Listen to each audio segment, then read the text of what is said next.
Open any pensioner's kitchen drawer in Britain and you'll find it. The tangle of elastic bands, the margarine tub that hasn't held margarine since 1987, the biscuit tin that, everybody knows, holds sewing thread and not a single biscuit. We laughed at them for it. We called it hoarding. But every single thing your nan refused to bin, she kept for a reason. And thrift, science, and a warming planet have quietly proven her right. Before we start, hit that subscribe button. Stay until number 1. Let's count down the 23 things British pensioners simply will not throw away. Number 23. Carrier bags. Somewhere in every pensioner's house there is a bag of bags.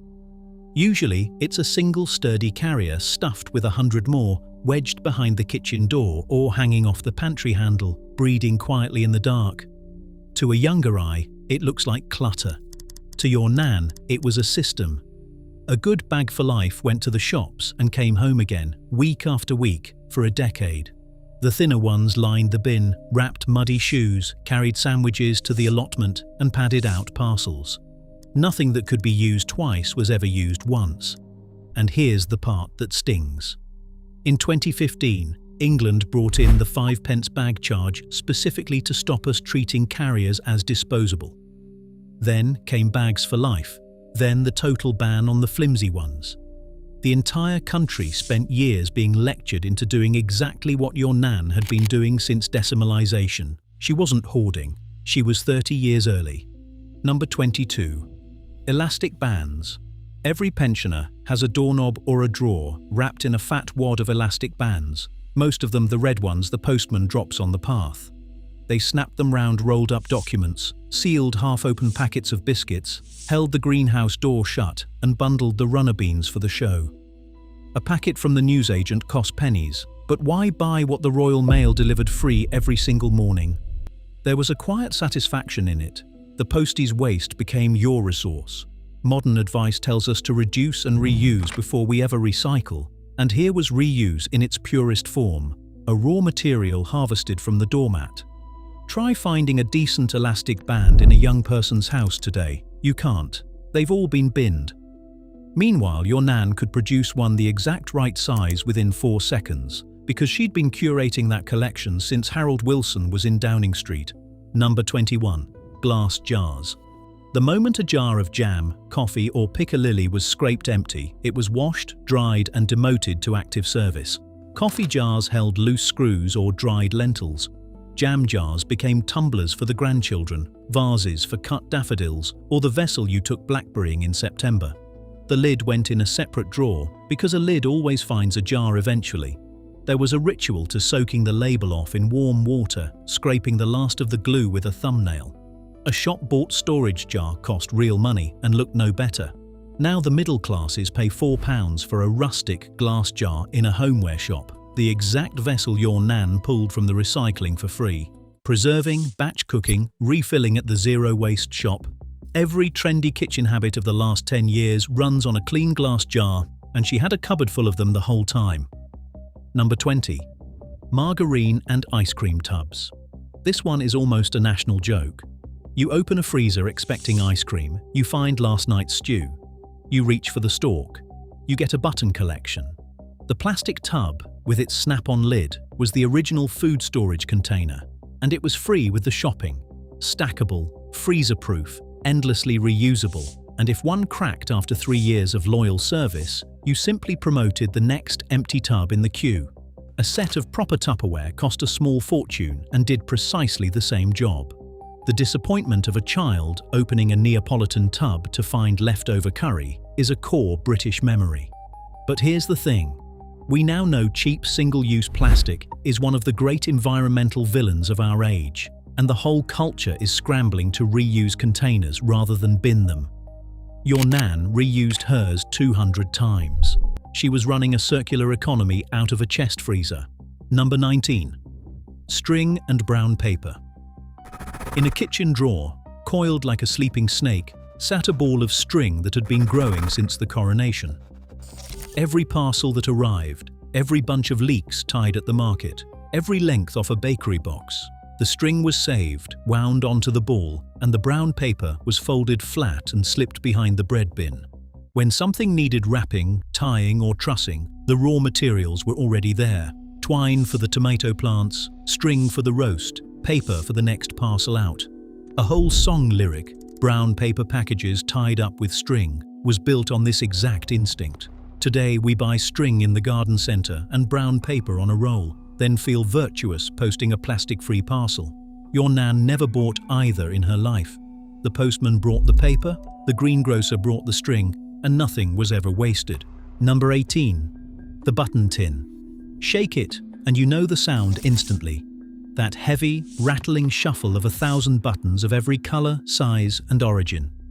Whenever a garment was too far gone to mend, the buttons came off before it went in the rag bag. Spare buttons from new shirts, the little paper envelopes tailors gave you, the ornate ones off a coat from the 60s, all of it went in the tin. When a button pinged off your school blazer, your nan didn't panic and didn't shop.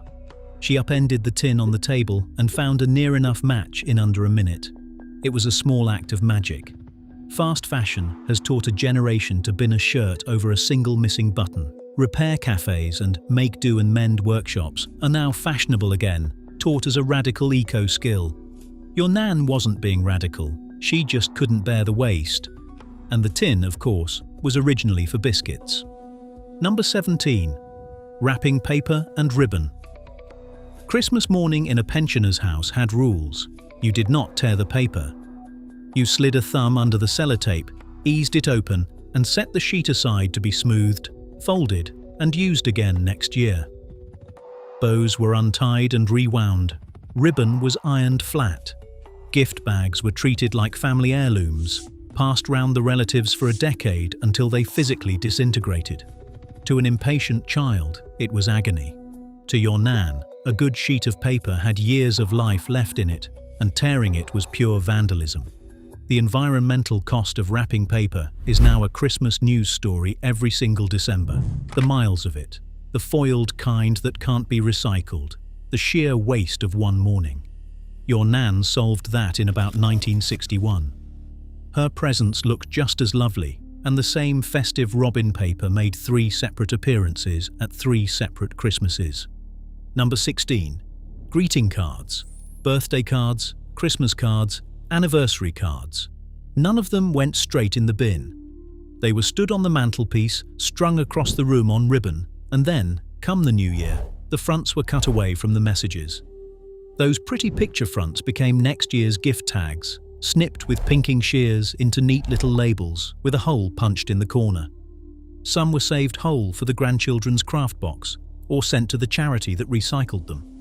A card someone had chosen and signed by hand felt too personal, too thoughtful to simply throw away. There's real feeling in that, an instinct that a kind gesture deserves a second life rather than a landfill. Shop-bought gift tags cost more than they should for what they are. Your nan's tags cost nothing and carried a whisper of last year's kindness. Waste-conscious crafters now do exactly this and call it upcycling. She just called it sensible. Number 15. Biscuit and sweet tins. The quality street tin, the roses tin, the rectangular shortbread tin with the tartan lid. Once emptied of chocolates, these were far too good to throw away, and so began their long second careers. Sewing kit, first aid box, the place documents lived, the tin of odds and ends every household needs and can never name. A metal tin lasts a lifetime, keeps the damp out, stacks beautifully, and costs nothing once the biscuits are gone. There was even a hierarchy, the deep round ones for knitting wool, the flat ones for photographs. Today you can buy a plain storage tin in a shop for a tenner, and it's flimsier than the one your nan has kept since 1974. As we all try to move away from disposable plastic tubs toward things that actually last, that battered old sweet tin looks less like clutter and more like foresight. Built to last, kept forever, and still going strong. Number 14. Bread bags and bag clips. The plastic bread bag was never just a bread bag. Washed inside out and hung to dry over the tap, it went on to wrap sandwiches, line lunchboxes, protect a paintbrush overnight, or keep the muddy wellies off the car boot carpet. And the little plastic clip that sealed it, the bread tag, was saved by the hundred. used to bag up freezer portions, label cables, or mark the tomato canes. Nothing so small was ever beneath saving. A roll of sandwich bags cost money that need never be spent when the bread came in a perfectly good bag every few days. The reusable everything movement of today, with its beeswax wraps and washable pouches, is chasing the exact habit your nan had by instinct. She was rinsing and reusing plastic film decades before anyone made it a moral cause, quietly at the kitchen sink, with no fuss at all. Number 13. Old tights and stockings. A laddered pair of tights was not rubbish. It was a resource with a dozen uses your nan knew by heart. Stuffed into the toe, they polished shoes to a shine. Knotted, they scrubbed the pots. Cut into loops, they tied up the sweet peas without cutting the stems. Filled with soap slivers, they hung by the outside tap.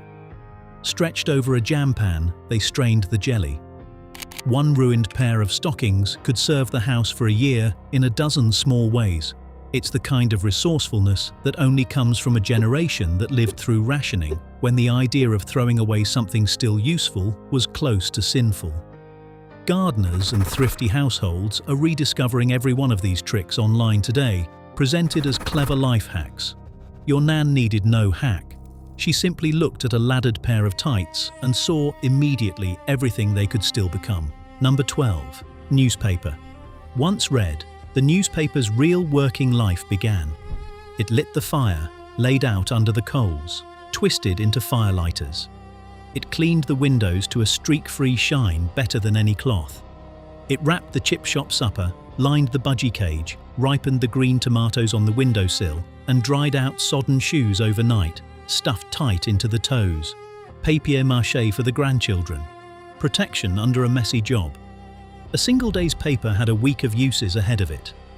In a house where nothing was bought that could be improvised, newsprint was one of the most versatile materials in the building. We now pay for glass cleaner, firelighters, and packing paper. 3 products are folded newspaper, replaced entirely and for free.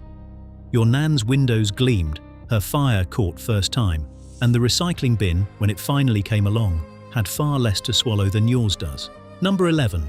Wine corks. Every cork from every bottle went into a jar or a drawer, and there they accumulated, dozens of them, waiting for a purpose that always eventually arrived.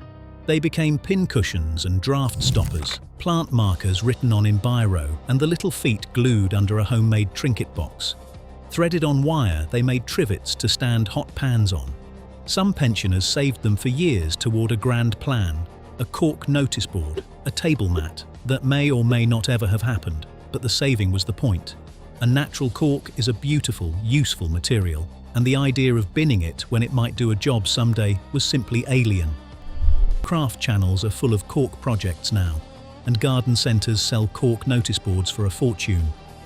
Your nan had the raw material stockpiled in a kilner jar, gathered one Sunday roast and one bottle of sherry at a time.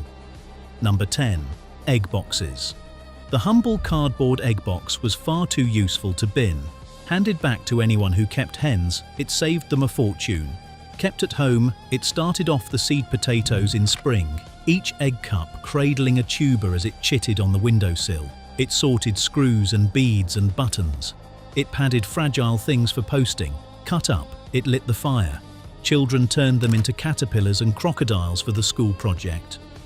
A material that arrived free with the weekly shopping and had 5 more jobs in it was never going to be thrown away in a pensioner's house. Allotment holders and primary schools still hoard them for exactly these reasons. It's a perfect little object, really.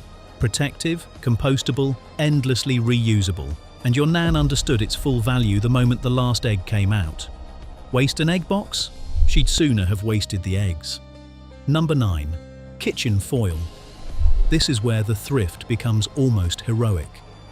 A sheet of kitchen foil that had covered the Sunday roast was not screwed up and binned. It was peeled off, wiped down or rinsed under the tap, smoothed flat and folded away to cover something else another day. The same sheet might see out a fortnight of dinners before it was finally too creased and greasy to go on. Foil cost money, and money was not for wasting on a thing you'd use once. To younger eyes, washing tin foil is the very definition of going too far. But foil is aluminium, And aluminium is astonishingly energy-hungry to produce from scratch, which is precisely why it's one of the most valuable things in your recycling today. Your nan didn't know the smelting figures, she just knew a good sheet of foil had plenty of life left in it, and that using it once and throwing it away was a small crime against common sense. Number 8. Shoeboxes. A sturdy shoebox was a treasure. It filed the paperwork, stored the Christmas decorations, kept the photographs in rough order, and held the endless odds and ends of a long life. Under every pensioner's bed lives a stack of shoeboxes, each one labelled or simply known by heart. Bills in that one, old letters in this one, spare fuses and plugs in the other. A cardboard box that came free with a pair of slippers did the exact job of a storage box that costs £8 in a shop and looks no tidier. They stacked, they were light, and when one finally gave out, you simply waited for the next new pair of shoes to replace it. The whole organise your home industry now sells us matching boxes by the dozen. Your nan organised an entire household's worth of memories and admin in free cardboard and could lay her hands on a document from 1989 faster than you can open a filing app. Number 7. Soap slivers and candle stubs. Nothing was ever used up entirely. The last thin sliver of soap, too small to hold, was pressed onto the top of the new bar or collected in a jar until there was enough to boil down into a fresh cake of soap, or dropped into a length of old tights for the garden tap. The stubs of candles were saved too, melted together into new candles, or rubbed along a sticking drawer to make it run smooth, waxed onto a squeaky hinge, used to start the fire. To use 9/10 of something and throw away the last tenth was, to that generation, plain foolish. Every last scrap had to earn its place in the bin. There's a whole soap recycling and candle making hobby now, sold as sustainable living. Your nan was rendering down soap slivers when sustainable living just meant you'd been raised properly and couldn't stomach the waste of a perfectly good end of soap. Number 6. Screws, nails, and odd bits. In the shed or under the stairs sat a row of old coffee jars, each holding a category of tiny salvation. Screws in one, nails in another, washers, hooks, curtain rings, the little Allen keys from flat-pack furniture, mystery components rescued from things long thrown away. When a shelf worked loose or a handle came off, your granddad didn't drive to the hardware shop. He went to the jars and more often than not found the exact fixing he needed.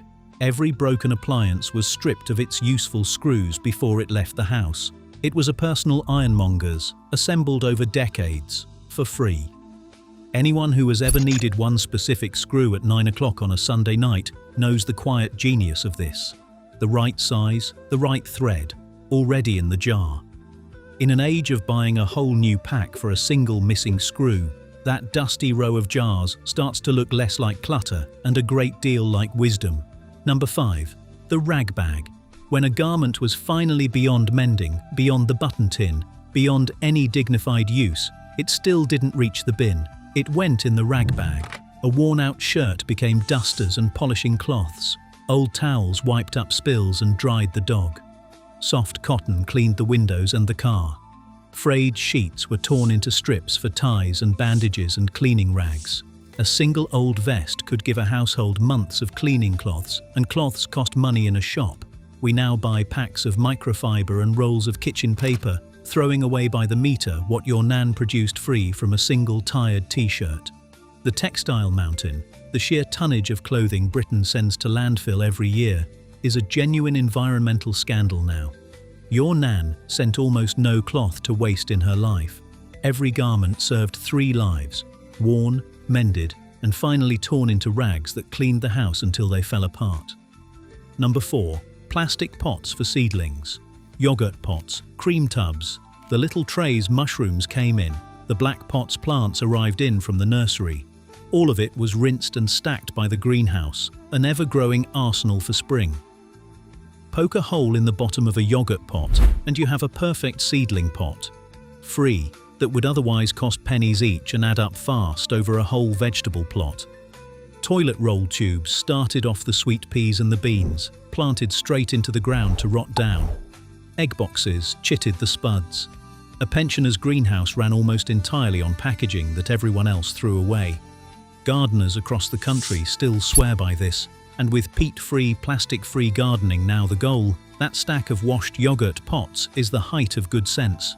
Your nan grew half her runner beans in old margarine tubs, and they never once knew the difference between that and a pot from the garden centre. Number 3. The best dinner service. In the front room, behind the glass doors of the cabinet, lived the good china. The wedding dinner service, the willow pattern plates, the cups with the gold rims that came out perhaps twice a year, if that. It was kept for best. For Christmas, for the vicar, for when the family came at a proper occasion. The rest of the year it sat untouched, dusted and protected, refusing to be thrown out or given away, or, heaven forbid, used on an ordinary Tuesday. We tease them for it, a whole dinner service saved for a best that barely comes. But there's something to admire in keeping certain things special, in refusing to let everything become throwaway and ordinary. That china has survived 50 years precisely because it was cherished, not used up and replaced, and when it finally does come down from the cabinet, at a christening or a big anniversary, it carries the weight of every occasion it ever graced. Some things, your nan knew, are worth keeping beautiful. Number 2. Hand tools and the toolbox. Grandad's toolbox is a thing of genuine reverence. The wooden-handled hammer worn smooth by his palm. The hand drill that needs no batteries and never will. The screwdrivers, the spirit level, the chisels kept sharp. The plane that curls off a perfect shaving. Tools that were bought once, properly, decades ago, and have outlived every cheap plastic replacement 3 times over. They were maintained, oiled, sharpened, wiped down, put away in their proper place. A good tool was an investment for life and a little beyond, meant to be handed down. And here is the whole argument against throwaway culture, sitting in one battered wooden box.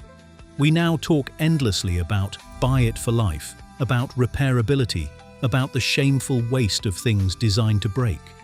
Your granddad's tools were buy it for life before the phrase existed.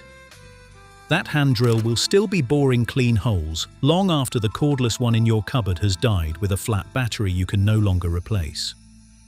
Number 1. Letters, photographs, and the memory tin. And at number 1, the thing no pensioner will ever throw away. The tin, often, fittingly, an old sweet tin, that holds the letters. The photographs with the soft white borders and the dates penciled on the back. The order of service from a wedding, the telegram, the child's first drawing, the pressed flower, the lock of hair, the postcard from a holiday 60 summers ago. It has no resale value and no practical use, and it is the most precious thing in the house. To throw it away would be to throw away a life. In an age where our photographs live on phones and vanish when the screen cracks, where nobody writes a letter you can hold, there is something almost unbearably wise in a shoebox of paper you can take down and touch.